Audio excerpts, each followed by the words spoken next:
Teman-teman mahasiswa, bergerak adalah tanda utama dari kehidupan. Bumi, matahari, bulan, bintang, termasuk kita semua manusia, bergerak secara teratur dalam garis edarnya. Awan di angkasa, gelombang di samudra, angin di celah lembah terus bergerak seirama putaran alam semesta. Binatang di hutan, ikan di lautan, dan burung di angkasa raya, mereka akan mengikuti perubahan dalam lingkaran hidupnya. Bahkan gunung yang kita sangka diam pun ternyata bergerak laksana bergeraknya awan. Itulah perubahan dan itulah kehidupan. Karena kehidupan itu terus berubah. Sebab yang tidak pernah berubah, yang selalu tetap dalam perubahan, adalah perubahan itu sendiri. Apa kaitan obrolan, pembukaan, atau statement awal saya tadi terkait dengan mata kuliah kita pengantar kewirausahaan untuk hari ini? Sedikit saya ajak Anda berpuitis, bukan untuk mengajarkan Anda bagaimana cara berpuisi, tapi untuk melihat bahwa sebenarnya hal yang berat sekalipun sebenarnya indah ketika kita mengetahui makna dan mengetahui bagaimana dasar melihatnya. Nah, topik kita di pengantar kewirausahaan hari ini adalah terkait dengan perubahan industri yang selalu berkembang dari revolusi 1.0, 2.0, 3, sekarang 4, Indonesia lagi. Bagaimana menggembar-gemborkan, mengikuti perubahan, beradaptasi dengan perubahan itu sendiri, meski sebenarnya kita sudah ketinggalan satu revolusi pada saat Jepang sudah bergerak di angka 5.0. Tapi ya sudahlah. Bagaimana kita bergerak dan melihat dan ikut berubah, karena yang tidak berubah adalah perubahan itu sendiri. Jadi kalau kita tidak ambil bagian, kita ketinggalan. Yang ketinggalan akan rugi, yang rugi akan diam, yang diam akan tergilas, yang tergilas akan mati dengan sendirinya. Apalagi kaitan dengan usaha, bisnis, perjuangan untuk mendapatkan keuntungan dalam kehidupan. Jadi yang tidak berubah akan mati dengan sendirinya. Yang akan kita bahas hari ini terkait dengan kewirausahaan dalam kebijakan revolusi industri 4.0 atau 4.0. Ini merupakan satu transformasi yang terkait dengan kebijakan ekonomi di era industri revolusi industri 4.0. Mau tidak mau, kegiatan bisnis, wirausaha, dan industri apapun, termasuk sekelas usaha bisnis yang kita lakukan dalam konteks wirausaha, harus bergerak, ikut serta, berada atau beradaptasi dalam konteks aliran revolusi industri ini. Karena kalau tidak, ya kita akan berada di satu tempat, ibarat berjalan di tempat, bergerak iya, tapi tidak berkembang kemana-mana. Sementara semua orang akan mengikuti pola arus untuk menuju sampai ke tujuan yang mereka inginkan. Nah, sekarang ini tentu saja menjadi persoalan bagi kita yang tidak terbiasa dengan kondisi-kondisi atau keadaan-keadaan berpikir, bergerak, melakukan segala sesuatu dengan terminologi teknologi. Karena 4.0 berarti kaitannya dengan teknologi, dengan dunia maya, dengan keakuan kemauan kita untuk membaca sesuatu di luar, kadang-kadang di luar nalar, di luar kebiasaan, di luar ekspektasi.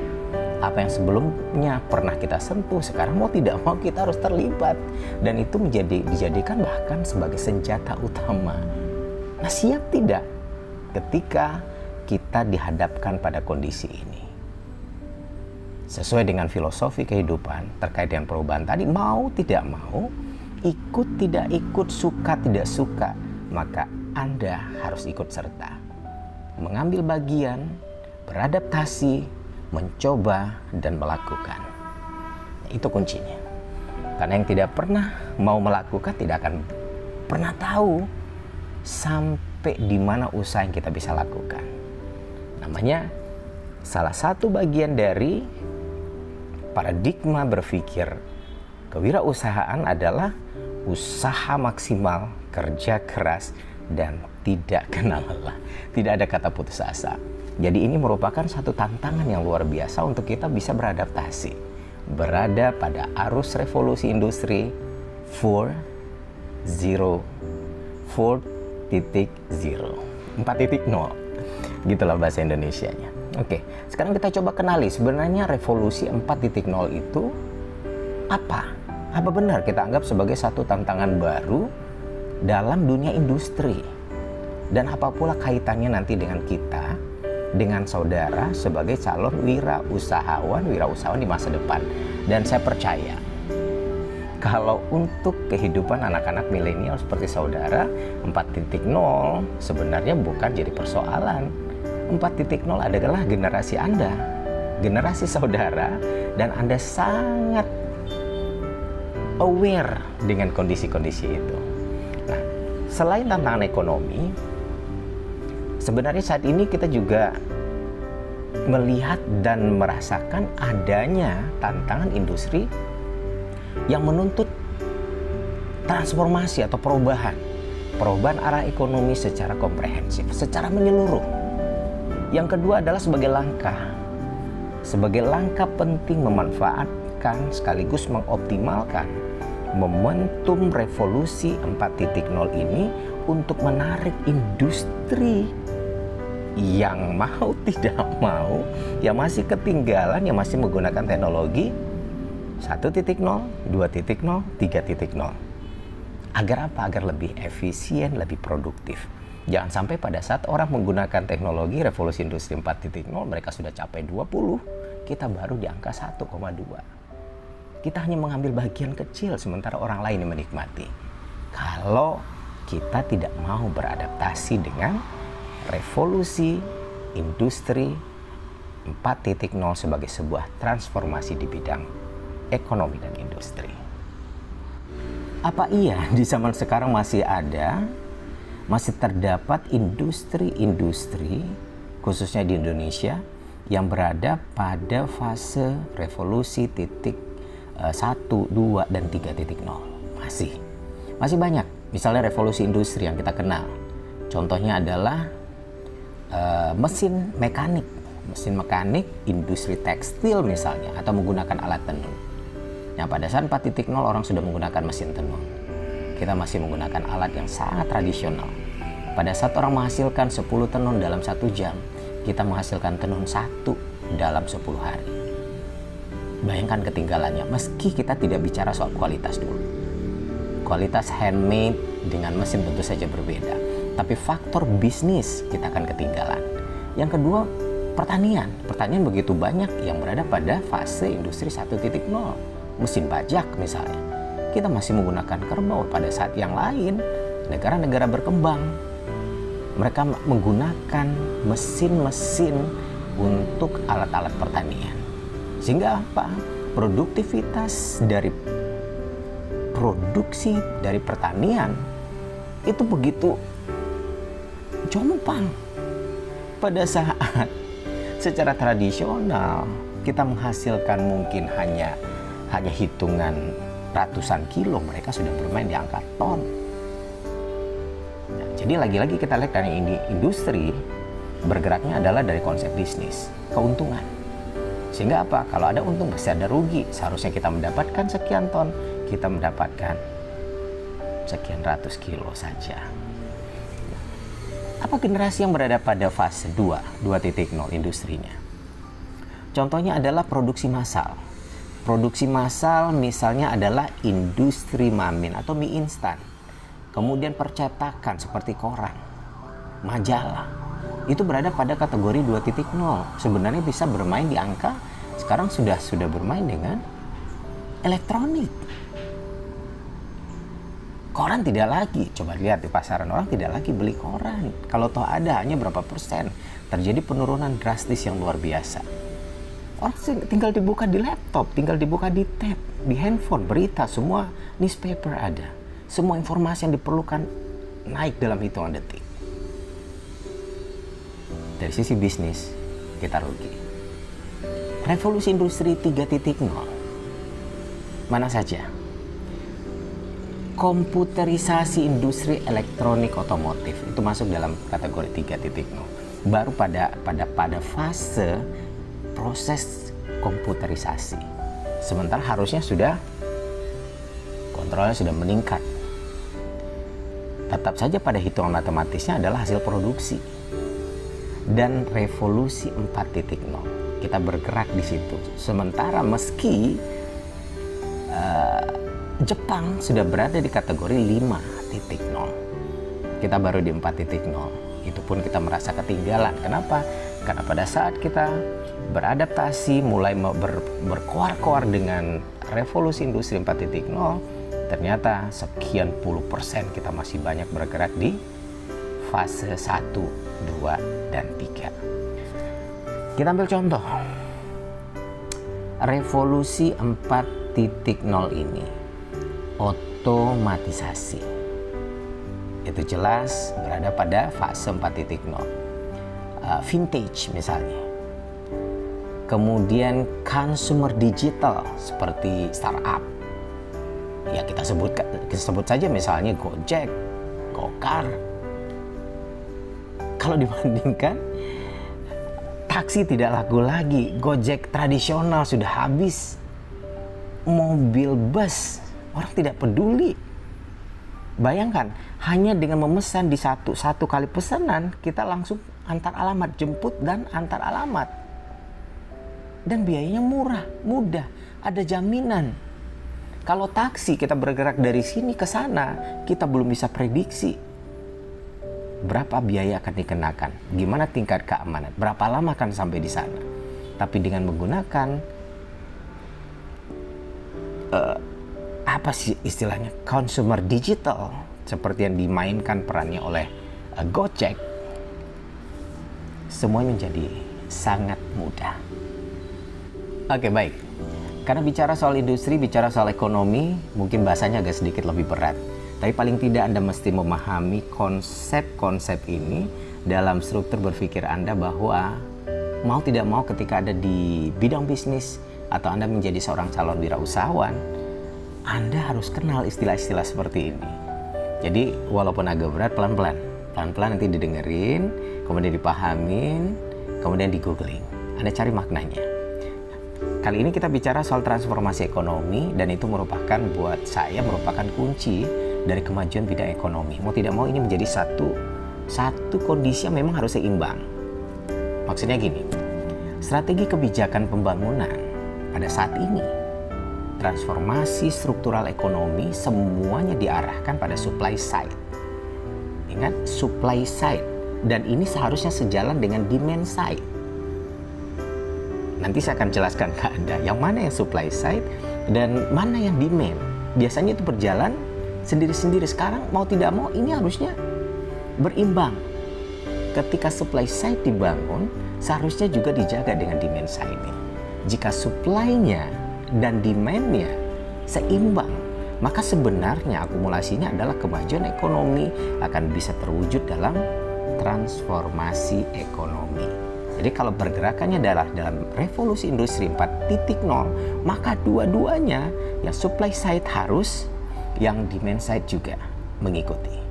Jadi mereka menjadi seimbang sehingga bisa mewujudkan transformasi ekonomi.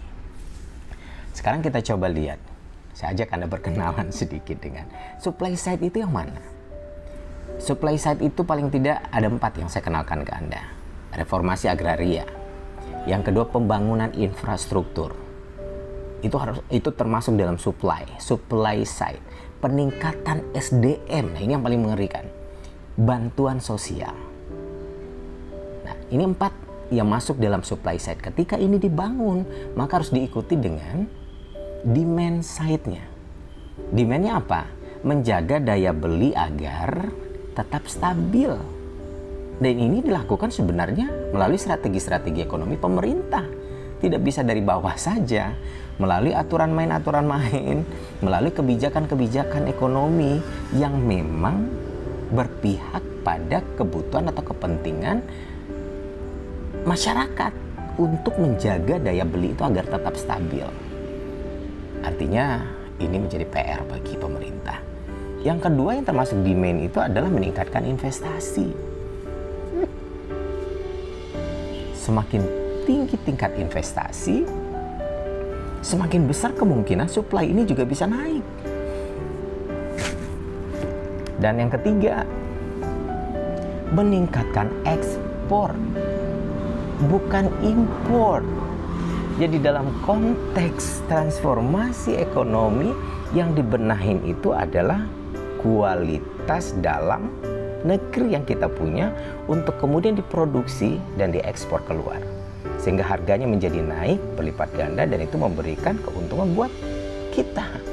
Jangan terbalik. Karena bicara soal supply and demand, demand yang dimaksud dalam keberimbangan transformasi ekonomi ini bukan peningkatan nilai impor. Nah sekarang berkembang di Indonesia nilai impor garam, kita penghasil laut terluas di dunia, tapi kita mengimpor garam. Indonesia adalah negara yang sangat kaya dengan pertaniannya, penghasil padi, tapi justru kita mengimpor padi. Ikan kita impor, padahal kita adalah negara agraria. Saya nggak akan bisa memahami, tidak akan bisa membahas sampai sejauh itu. Kita tidak akan membahas itu terlalu jauh, karena ini konteksnya bersentuhan langsung dengan politik. Dan ini bukan mata kuliah politik. Ini mata kuliah pengantar kewirausahaan. Bagaimana Anda pada akhirnya minimal paham, minimal tahu kaitannya dalam konsep transformasi ekonomi. Dan itu dilaksanakan melalui pengembangan transformasi kebijakan ekonomi pemerintah. Teman-teman mahasiswa calon wirausahawan hebat masa depan. Amin. Mudah-mudahan. Bicara soal transformasi kebijakan ekonomi di era revolusi industri 4.0. Kita otomatis akan berbicara bagaimana sebenarnya satu transformasi kebijakan di bidang ekonomi yang seharusnya difokuskan untuk merubah ekonomi berbasis sumber daya alam yang selama ini kita gunakan, sekarang berubah ke ekonomi berbasis nilai tambah yang base-nya adalah industri manufaktur dan jasa. Jadi kalau dulu kita fokusnya adalah basis SDA, sumber daya alam, karena memang kita kaya. Tapi kalau SDA terus yang diumbar, digali, dihabiskan, itu akan habis. Nah pada saat 4.0, garapan kita, fokus kita bukan di SDA-nya lagi, tapi pada ekonomi, seharusnya pada ekonomi yang berbasis nilai tambah, berbasis industri manufaktur dan jasa. Makin ribet. Dengerin aja dulu, dengerin, kemudian pahamin pelan-pelan. Jangankan Anda, untuk orang-orang sekelas dosen pun sebenarnya ketika ini bukan bagian dia. Bukan keahlian kita di bidang ekonomi misalnya, memang butuh waktu atau energi lebih panjang untuk memahami. Tapi paling tidak sebagai mahasiswa yang cerdas, yang pinter, apalagi akan bergerak di bidang bisnis dan ekonomi, sebagai calon wirausahawan Anda harus mengerti soal ini. Ekonomi berbasis SDAD itu primer dulu.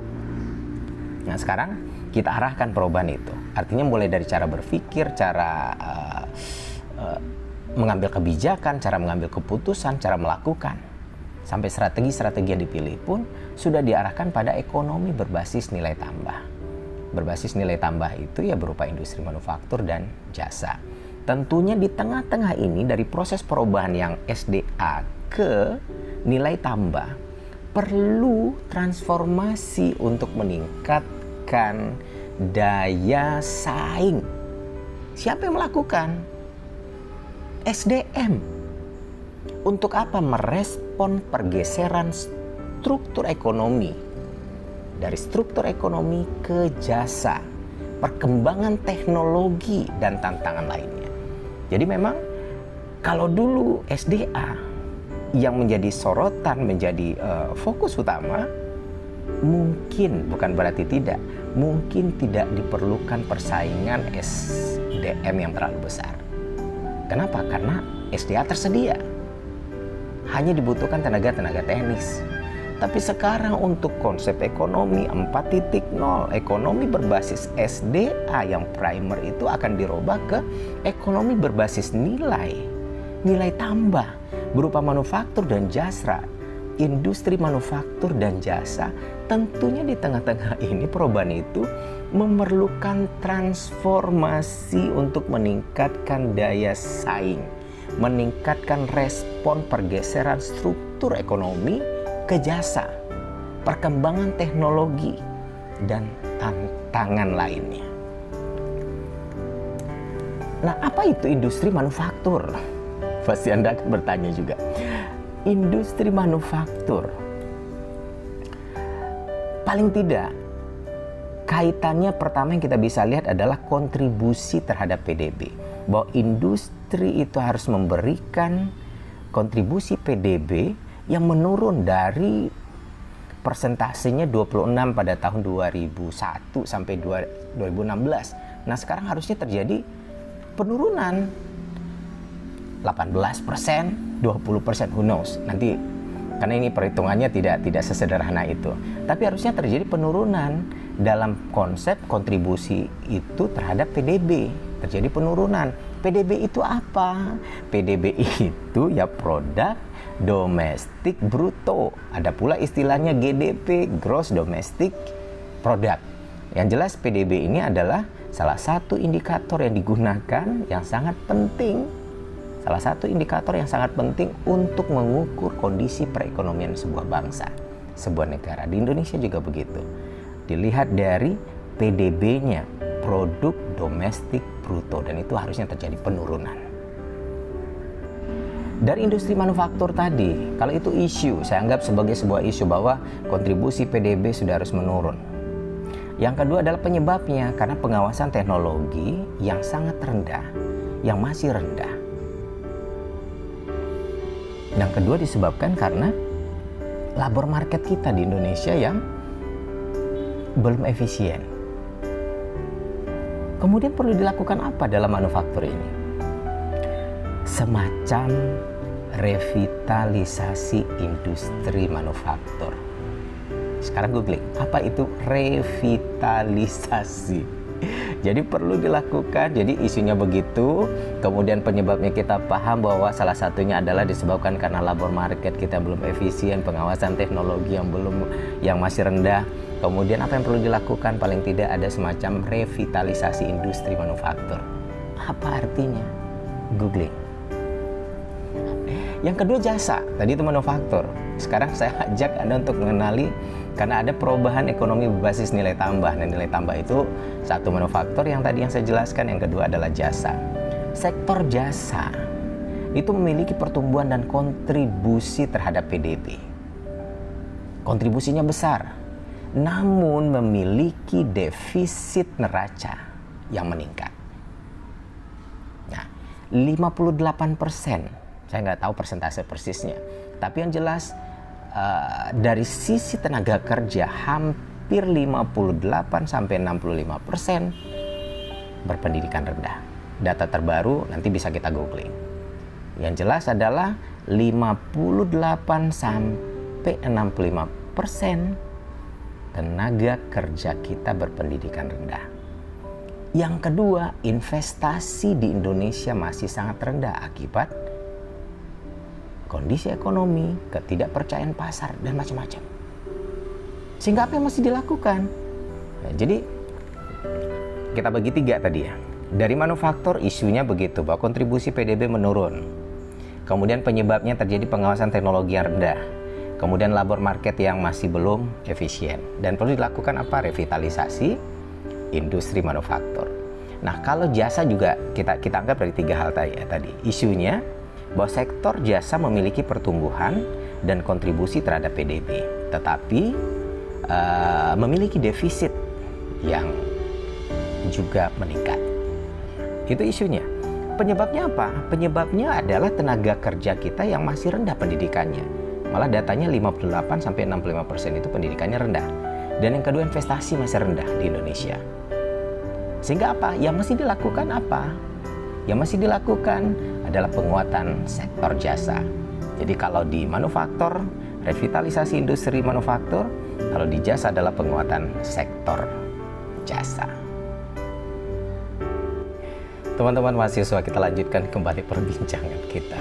Bagaimana basis nilai tambah industri manufaktur dan jasa tadi yang kita perhitungkan akibat terjadinya perubahan atau transformasi kebijakan ekonomi yang awalnya difokuskan pada ekonomi berbasis sumber daya alam, sekarang beralih kepada ekonomi berbasis nilai tambah, yaitu basis industri manufaktur dan jasa. Dari isu penyebab dan berbagai hal yang sebenarnya kebijakan yang perlu dilakukan seperti yang saya jelaskan tadi, sekarang kita bisa lihat apa yang menjadi tantangan sekaligus peluang atau faktor-faktor yang mempengaruhi dari kondisi perubahan atau transformasi ekonomi di zaman atau fase revolusi industri 4.0 ini. Yang jelas satu, globalisasi. Mau tidak mau kita akan masuk ke wilayah itu, seperti integrasi ekonomi ke pasar global. Yang kedua, perkembangan teknologi, khusus 4.0 kaitannya adalah dengan digital. Yang ketiga adalah bonus demografi. Artinya apa? Kalau yang tiga ini menjadi tantang dan peluang atau kita anggap sebagai faktor yang mempengaruhi, mulai dari globalisasi, perkembangan teknologi, digital, dan bonus demografi, maka sebenarnya kebijakan harus mengarah ke sana. Kebijakan apa? Satu, pembangunan infrastruktur. Kebijakan terkait yang kedua dengan insentif fiskal. Yang ketiga adalah kaitannya dengan kebijakan perdagangan. Yang keempat, kebijakan yang berkaitan dengan perbaikan iklim usaha. Dan yang kelima, bantuan sosial. Nah, kebijakan-kebijakan itu harusnya diarahkan pada kondisi tantangan dan peluang yang tadi. Sehingga apa? Yang menjadi faktor utamanya itu dari kebijakan itu terkait dengan pengembangan SDM atau sumber daya manusia. Satu aja kita ambil misalnya, bahwa yang berkembang, yang berubah itu adalah teknologi digital. Nah, kalau selama ini kita belum bersentuhan SDM kita ke arah sana, maka itu harus dikembangkan. SDM yang memiliki skill, kemampuan, teknologi tingkat tinggi, khususnya bidang digital. Nah, apa yang bisa kita lakukan melalui pengembangan SDM ini? Mitigasi otomatisasi, itu satu. Yang kedua adalah penyiapan future world atau skill. Jadi harus ada penjelasan atau kejelasan bagaimana menyiapkan future world termasuk skillnya. Dan yang ketiga adalah ekosistem. Ekosistem inovasi. Melalui apa? Kalau sekarang tentu saja yang kita bisa sentuh adalah vokasi. Melalui vokasi, dan yang kedua melalui insentif pajak bagi industri pengembangan vokasi. Jadi kita arahkan ke bidang vokasi. Maka yang berkembang sekarang adalah vokasi. Jika arahannya fokus utama perbaikan SDM adalah pada arah vokasi, maka perlu usaha melakukan peningkatan strategi peningkatan kualitas SDM melalui vokasi. Ini dilakukan untuk menyiapkan kebutuhan kompetensi SDM di era industri 4.0, ditetapkan berbagai macam strategi, kualifikasi, perbaikan pendidikan dan pelatihan vokasi yang semuanya fokus pada 3 lembaga vokasi, terutama untuk mendukung sektor prioritas pemerintah. Nah, kebutuhan SDM di era industri 4.0 khususnya ekonomi digital, maka sebenarnya mengarah pada peningkatan kualitas SDM melalui pendidikan dan pelatihan. Tentu saja pendidikan dan pelatihan yang dimaksud adalah pendidikan dan pelatihan vokasi. Fokusnya kepada apa? Fokusnya satu kepada 3 lembaga vokasi. Apa saja? SMK, Politeknik, dan satu lagi adalah Balai Latihan Kerja atau BLK. Jadi 3 lembaga vokasi yang ada di Indonesia itu harus menjadi fokus utama perbaikan untuk peningkatan kualitas SDM melalui pendidikan dan vokasinya. Mulai dari SMK, Politeknik, dan juga BLK. Ini jadi fokus pemerintah nih. Yang kedua, fokusnya adalah pada sektor prioritas. Sektor prioritas ini adalah manufaktur, seperti yang saya bilang tadi, agribisnis, kesehatan, pariwisata, ekonomi digital maksudnya, dan pekerja migran. Dan yang kedua adalah sektor yang rentan terhadap otomatisasi. Dan yang ketiga adalah perbaikan bisnis proses. Perbaikan bisnis proses ini terkait dengan pendidikan dan pelatihan vokasi yang tadi. Ini apa kaitannya dengan wirausaha yang akan kita lakukan, rencana bisnis yang akan Anda lakukan, yang saudara lakukan nanti? Artinya Anda pun atau saudara pun harus beradaptasi dengan kondisi ini, bahwa kebutuhan SDM sangat tinggi untuk bisa beradaptasi atau melawan banyak bisnis-bisnis besar. Kalau Anda ingin menjadi bisnismen handal, maka Anda mesti mempersiapkan diri sebagai SDM yang qualified untuk era reformasi 4.0. Kalau Anda tidak bergerak di situ, maka Anda akan ketinggalan.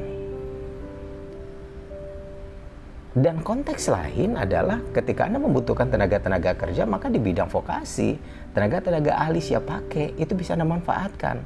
Begitu juga termasuk dengan bidang usaha apa yang kira-kira dalam kaitannya dengan transformasi ekonomi yang sekarang, yang kaitannya dengan revolusi industri 4.0. Maka berlomba-lombalah ke arah sana. Mulai mengenali kata kenal maka tak sayang, tak sayang maka tak cinta. Jadi selama ini mungkin itu bukan passion Anda, tapi Anda dalamin. Handphone di tangan Anda, segala sesuatu bisa Anda lihat, Anda lirik, Anda perhatikan, Anda lakukan, Anda pilih dan tentukan. Sesuatu yang belum tentu kita suka, lama-lama karena mencoba untuk memperhatikan, mudah-mudahan itu bisa menjadi satu titik passion baru yang mungkin bisa Anda kembangkan. Kemudian akan muncul pemikiran bagaimana strategi perbaikan pendidikan pelatihan vokasi dan apa kaitannya nanti dengan bidang usaha atau wirausaha yang akan Anda lakukan atau Anda pilih. Kita lihat strateginya. Strategi perbaikan yang mungkin bisa dilakukan dalam pendidikan dan pelatihan vokasi. Satu, melakukan reformasi besar-besaran. Tentu saja besar-besaran. Terhadap apa? Reformasi terhadap lembaga pendidikan, pelatihan, dan vokasi. Artinya mereformasi lembaganya secara besar-besaran. Kalau selama ini fokusnya begini, maka sekarang direformasi, dijadikan, dirubah secara struktur. Bagaimana mereka tidak hanya berpikir, tapi sudah melakukan dan menyiapkan diri. Paradigmanya dibangun, sama dengan Anda sekarang. Mengambil mata kuliah pengantar kewirausahaan itu bukan untuk menjadikan Anda sebagai wirausaha, tapi merubah paradigma Anda dulu. Sehingga apa? Anda siap untuk menjadi bisnismen. Bagaimana cara berpikir, cara melakukan, cara Anda beradaptasi, cara menyelesaikan satu masalah, keluar dari sebuah kasus, mengalami satu persoalan, keluar dari persoalan, muncul ide, mengembangkan ide, inovasi, kreativitas. Itu yang dibangun. Nah, sekarang reformasi itu yang dilakukan terhadap lembaga pendidikan dan pelatihan vokasi. Jika strategi perbaikan pendidikan dan pelatihan vokasi tadi yang pertama dilakukan dengan mereformasi lembaga pendidikan dan pelatihan vokasi secara umum, secara besar-besaran, maka hal yang mungkin kita bisa lakukan untuk reformasi itu adalah melalui penyusunan kurikulum bersama industri. Jadi bukan kurikulum berdasarkan asumsi sekolah, tapi duduk bersama dengan industri ditarik ke dalam vokasi. Maksudnya adalah apa yang mereka butuhkan, apa yang mereka inginkan, dan kenapa mereka perlukan, seperti apa yang diharapkan. Sehingga apa? Dalam proses pendidikan betul-betul menyiapkan tenaga kerja sesuai dengan teropong dan standar yang ditetapkan oleh industri. Sehingga apa? Setiap lulusan akan siap pakai di dunia industri. Kenapa? Karena memang sudah sesuai dengan kebutuhan mereka. Maka kurikulumnya bukan kurikulum omongan lagi, bukan narasi lagi, bukan keindahan lagi, tapi kurikulum siap pakai melalui energi menjadikan manusia industri. Yang kedua, melalui TOT guru dan dosen. Training of trainer, trainer of training. TOT guru dan dosen. Menjadikan guru dan dosen sebagai trainer. Dan mereka itu harus di training. Jadi guru tidak hanya sebagai transfer ilmu, tapi sebagai trainer.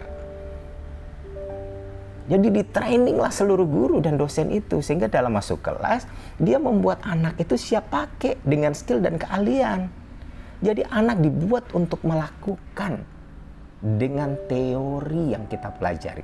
Jadi tidak menyampaikan teori lagi, tetapi memanifestasikan teori yang ada di pikiran mereka, tumbuh dan tumpah dalam perilaku, cara kerja. Dan itu merupakan jawaban dari apa? Jawaban dari kurikulum yang sudah didesain dan disusun bersama industri. Yang menjewantahinya adalah guru dan dosen. Maka mereka yang guru dan dosen atau pendidik ini, termasuk saya, itu harus menjadi trainer. Maka training of trainer. Istilahnya TOT untuk guru dan dosen, taruhlah begitu. Yang kedua apa? Strategi perbaikan yang bisa dilakukan untuk pendidikan dan pelatihan vokasi ini. Mengembangkan berbagai standar kompetensi. Mengembangkan berbagai standar kompetensi, misalnya menyusun atau menetapkan berbagai kompetensi yang diinginkan. Tentunya duduk bersama industri tadi, apa yang diinginkan?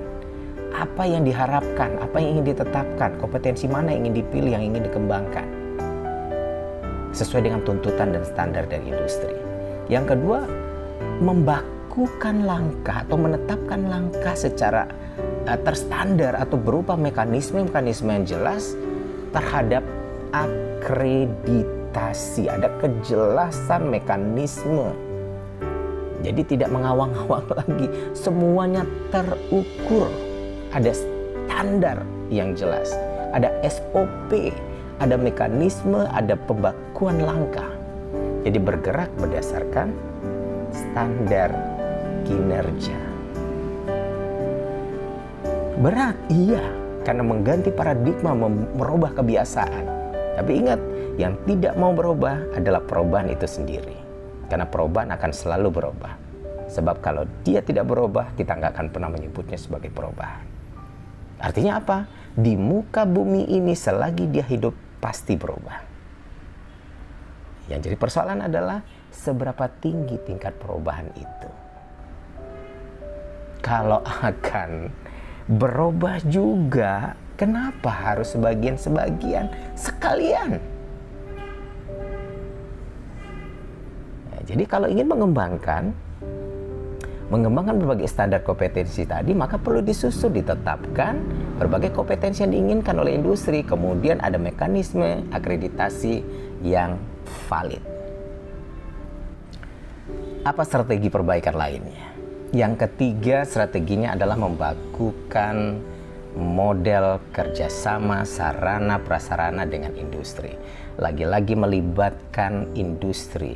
Karena yang tahu model, yang tahu kebakuan, yang tahu kebutuhan terkait dengan sarana prasarana itu, yang punya, yang memiliki itu adalah industri. Sekolah nggak punya, vokasi nggak punya.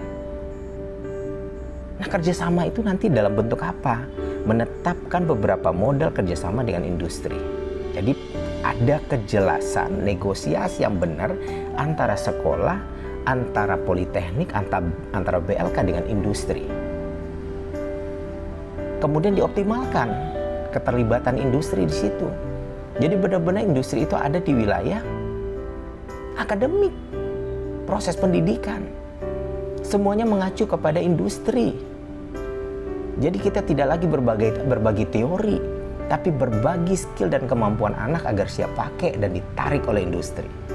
Jadi seakan-akan anak ini magang di industri dalam proses itu.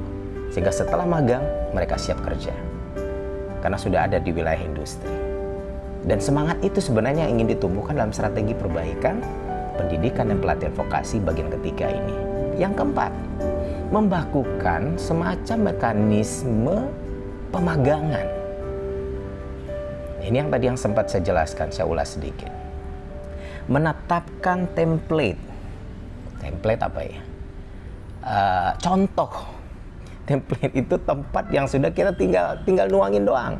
Jadi ada penetapan template yang jelas atau model peran dunia usaha di setiap lembaga pendidikan dan vokasi. Ada TOT, instruktur pemagangan. Jadi kalau ingin membakukan mekanisme pemagangan, maka perlu ada TOT, instruktur pemagangan, dan perlu menetapkan semacam template atau standar atau model dari peran dunia usaha. Kita masuk yang kelima, dari strategi perbaikan pendidikan dan pelatihan vokasi ini. Yang kelima adalah meningkatkan pendanaan, mau tidak mau, karena ini adalah vokasi. Persoalan dana adalah persoalan yang tidak bisa dipandang sebelah mata. Energinya menjadi besar. Peningkatan dana dan koordinasi. Artinya apa? Melalui apa? Satu, insentif pajak bagi industri. Mungkin ini perlu dikembangkan kalau untuk sebuah bangsa seperti Indonesia, barangkali ini mungkin dipilih. Insentif pajak bagi industri. Kemudian melakukan penyusunan skema pendanaan yang sustainable. Bahasanya keren ya, yang sustainable. Membentuk semacam komite vokasi di pusat termasuk di daerah, karena memang wilayah yang ada di provinsi itu berbeda-beda. Bahkan negara Indonesia adalah negara kepulauan. Jadi benar-benar ada semacam komite vokasi mulai dari pusat sampai ke daerah nanti sampai ke bagian per bagian. Kemudian menyusun informasi apa? Informasi pasar kerja, online job platform. Jadi itu yang saya bilang, minimal ada 5 strategi perbaikan pendidikan dan pelatihan vokasi. Yang pertama tadi mereformasi lembaga pendidikan dan pelatihan vokasi secara menyeluruh, secara besar-besaran. Yang kedua, mengembangkan berbagai standar kompetensi.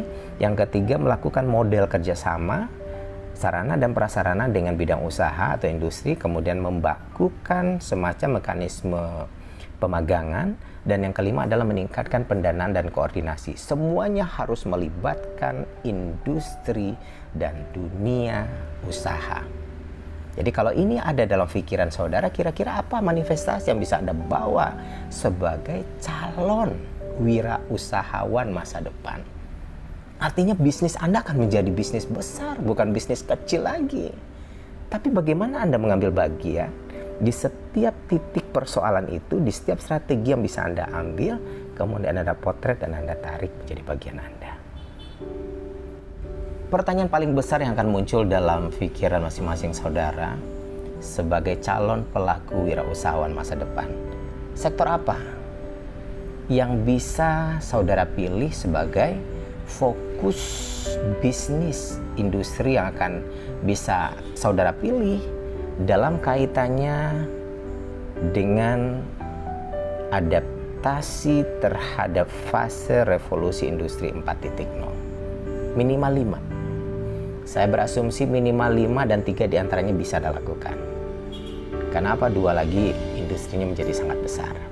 5 sektor utama yang sebenarnya bisa dipilih atau sudah banyak dipilih sebagai sektor fokus untuk making Indonesian Revolution 4.0. 1. Makanan dan minuman. Ini tidak akan pernah mati sampai dunia kiamat. Bisnis atau sektor minuman dan makanan tidak akan pernah mati. Maka berkecimpunglah dalam konteks ini. Tetapi karena pasarnya adalah pasar global, Anda sudah mulai memilah fokus Anda.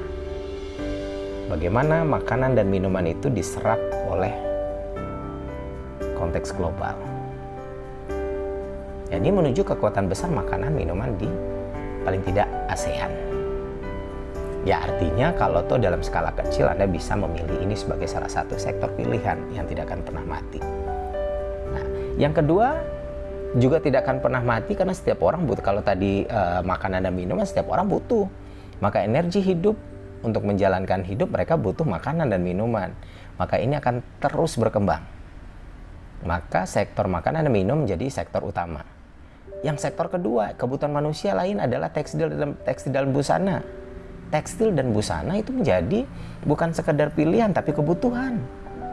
Cuman sekarang adalah energi manusia untuk menjadi fashionable, untuk dilihat oleh banyak orang, penampilan menjadi fashion, menjadi alat ukur.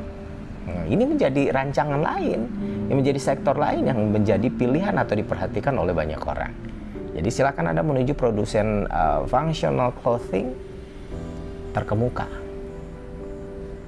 di daerah Anda sendiri, di negara Anda sendiri, atau kalau bisa global lebih besar. Yang ketiga, elektronik. Namanya juga industri 4.0, semuanya berkecimpung dalam konteks elektronik, digital. Maka kembangkanlah kemampuan pelaku industri elektronik. Seperti handphone sekarang mau tidak mau siapa sih yang tidak punya? Handphone bukan lagi ke barang-barang lux, tapi adalah sebuah kebutuhan. Bahkan anak SD pun punya. Bahkan orang dari pelosok manapun juga kadang-kadang sebuah keharusan. Itu baru satu yang kecil, apalagi elektronik dalam pikiran yang lebih besar. Artinya ini menjadi 3 sektor paling besar yang sebenarnya sudah dilakukan, dipilih, bahkan Anda pun bisa mengambil bagian. 3 hal ini tidak akan pernah mati. Nah, 2 sektor lagi itu adalah 2 sektor industri yang besar, seperti otomotif dan kimia. Otomotif berarti ada tuntutan menjadi pemain terkemuka dalam ekspor, dan menjadi pemain terkemuka di industri biokimia kalau untuk kimia. Tapi ini tentu saja perusahaan dan industri yang bergerak dalam konteks yang lebih luas dan lebih gede. Oke, teman-teman mahasiswa, terakhir yang akan kita bahas dalam pertemuan kali ini dalam kaitannya dengan wirausaha dalam fase era revolusi industri 4.0 adalah terkait dengan kebijakan perdagangan. Yang jelas adalah untuk menciptakan pertumbuhan ekonomi yang punya kualitas tinggi di era industri 4.0 ini, ada kebutuhan atau keharusan semacam kebijakan perdagangan yang dilakukan oleh bangsa kita melalui pendorongan pertumbuhan ekspor. Nah, ini yang kita bahas di awal tadi, ekspor bukan impor. Mendorong pertumbuhan ekspor dan mengendalikan impor yang sudah berkembang, terutama pada bahan baku industri. Nah, ini semuanya diharapkan dalam rangka apa? Menumbuhkan industri penunjang di dalam negeri, memperkuat industri negeri sendiri. Apa yang bisa dilakukan? Kalau berarti ada 2. Yang pertama mendorong ekspor, yang kedua mengendalikan impor. Mendorong ekspor mulai dari insentif fiskal untuk industri berorientasi ekspor. Harus ada. Yang kedua, percepatan pembangunan destinasi wisata yang prioritasnya adalah nasional, bukan internasional. Yang ketiga, kemudahan pelayanan untuk mendorong kinerja ekspor. Harus ada kemudahan pelayanan, kemudahan birokrasi untuk mengurus atau mendorong kinerja dari ekspor. Yang keempat, kemudahan pembiayaan untuk industri berorientasi ekspor. Yang kelima, berbagai macam layanan atau SVLK bagi IKM kehutanan. Jadi 4 diantaranya itu paling tidak akan mendorong dengan cepat. Fokus dari kebijakan ekspor. Dan yang kedua tadi adalah mengendalikan impor yang sudah terlalu berkembang sehingga merugikan sebenarnya negara kita. Industri kecil menjadi terugikan. Yang harusnya kita punya, karena kekuatan kita sebenarnya punya, SDA kita ada. Bahkan seluruh dunia matanya memandang ke Indonesia, saking kayanya Indonesia dengan sumber daya alamnya. Tapi kenapa semuanya hampir impor? Maka impor perlu dikendalikan. Pengendalian itu bisa dilakukan melalui apa? Melalui penjadwalan ulang PSN, pemenuhan TKDN bagi proyek yang berjalan, implementasi mandatori atau biodiesel B20. Ini agak-agak tinggi bahasanya nih. Dan yang terakhir yang mungkin bisa dilakukan adalah tarif PPh. Meningkatkan tarif PPh impor barang konsumsi. Tapi sebenarnya nggak hanya barang konsumsi, semua kaitannya dengan impor harusnya dinaikin. Sehingga apa? Tapi pasti konsumsinya jadi kecil. Kenapa? Tingginya biaya PPh-nya. Jadi jangan hanya biaya barang konsumsi saja. Sehingga apa? Harusnya banyak hal yang harus di stop dalam konteks bahwa kita bisa memproduksi sendiri di negeri kita, di negara kita. Harusnya ditutup importnya, harusnya kita mengekspor ikan, pertanian, garam, apalagi semua hal yang ada di muka bumi ini, kekayaan itu ada di Indonesia. Coba cek kalau tidak percaya. Tapi ya sudah terlibat oleh konteks politik. Lagi-lagi ini bukan mata kuliah politik, jadi kita nggak bisa bahas ini ya. Itu dia dalam praktek pengantar kewirausahaan. Jadi dalam kategori itu perlu mendorong ekspor dan meminimalkan untuk mengendalikan impor. Banyak hal, banyak strategi yang bisa dilakukan. Tapi paling tidak ini menjadi warna, jadi wacana, jadi pemahaman buat saudara untuk bisa melihat, memprediksi apa yang terjadi dengan bangsa ini dalam kaitannya dengan bidang usaha dan transformasi ekonomi di era atau fase revolusi 4.0.